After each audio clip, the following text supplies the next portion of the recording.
Libreng binhi, pataba at pinansyal na tulong na tigli 5,000 piso mula sa Rice Farmers Financial Assistance o RFFA ng Department of Agriculture. Ito ang ayuda na ibibigay ng ahensya ngayong araw sa higit kumulang 1,000 magsasaka sa Oriental Mindoro na naapektuhan ng El Nino.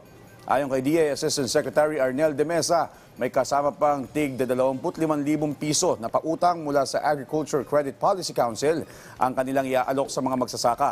Matatandaan nagdeklara ng state of calamity ang mga bayan ng Bulalakaw at Mansalay dahil sa matinding epekto ng El Nino. Sa uling datos sa National Disaster Risk Reduction Management Council o NDRRMC, umabot na sa 1.6 billion pesos ang halaga ng total production loss sa agrikultura dahil sa El Nino. Malaking bagay sa kanila yan dahil dagdag na parang assistance sa kanila during na merong El Nino. Meron din kaming ginagawang programa ngayon with FAO. Meron ng proposal para naman yung tinatawag natin na cash for work.